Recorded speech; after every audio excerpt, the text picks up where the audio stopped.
Hi అండి. మన collection report గురించి మాట్లాడుకున్నాం.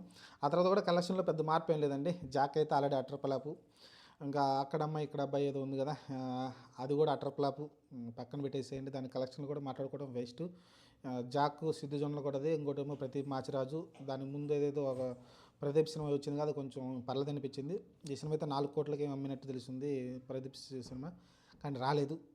చాలా ప్రయత్నాలు అయితే చేస్తున్నాడు సోషల్ మీడియాలో రకరకాలుగా అయితే స్టంట్లు అయితే చేస్తున్నాడు కానీ అవి అయితే వర్కౌట్ కావట్లేదు.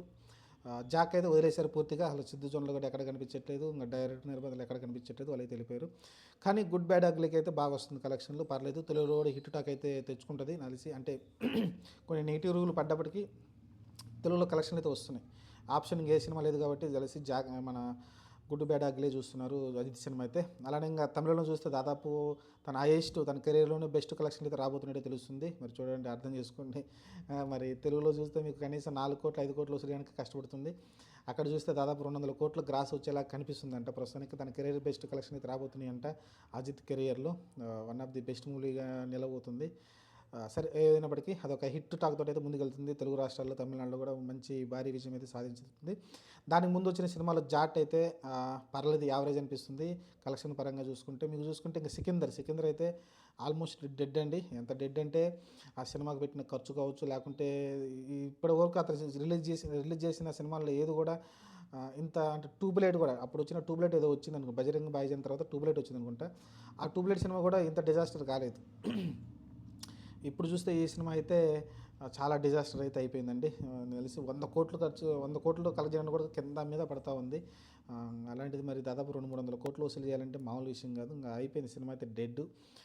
మురుగదాస్ కెరీర్లో కూడా చాలా అంటే చాలా అతని టేకింగ్ మీద ఎక్కువ మంది అనుమానాలు వ్యక్తం చేశారు. సల్మాన్ కెరీర్లో డిజాస్టర్ సినిమాగా నిలబోతుంది సికింద్ర అయితే. సాంగ్స్ కూడా అంత గొప్పగా లేవు. ఒకే ఒక సాంగ్ బాగున్నట్టుంది, అదే సికింద్ర సాంగ్ అనుకుంటాను. మిగతా సాంగ్స్ కూడా అంత బాగాలేదు, స్టోరీ కూడా అంత బాగాలేదు అనిపించింది.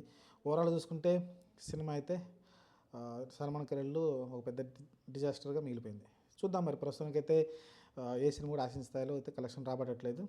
ప్రస్తుతానికైతే అజిత్ సినిమా ఒకటే ఈ రీసెంట్గా వచ్చిన సినిమాల్లో ది బెస్ట్ కలెక్షన్ తోటి ముందుకెళ్తుంది.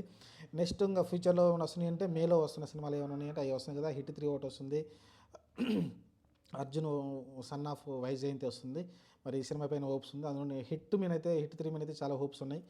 ట్రైలర్ రిలీజ్ అయినాకైతే అసలుకి చాలా బెస్ట్ అంటే సినిమా ఎలా ఉండబోతుందో ఒక అంచనాలకి అయితే వచ్చారు. ఖచ్చితంగా ఆ సినిమా అయితే కలెక్షన్ రాబడుతుంది. మరి చూద్దాం. మరి కళ్యాణ్ రామ్ కూడా ఒక విజయం అయితే అంటే ఉండాల్సి ఉంటుంది. బింబిసార్ తర్వాత వచ్చింది కానీ 1-2 సినిమాలు అంత ఆడలేదు.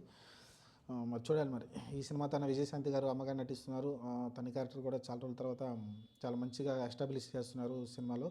చూద్దాం ఏం జరగబోద్దో. ప్రస్తుతానికైతే ఈ 2 సినిమాలు అయితే హోప్ ఉంది తెలుగు ప్రేక్షకులు అంటే తెలుగు బిజినెస్ పైన అయితే. మరి ప్రజలు అంటే సినీ అభిమానులు మరి ఎంతవరకు ఈ సినిమాని ఆదరిస్తారో వేచి చూద్దాం.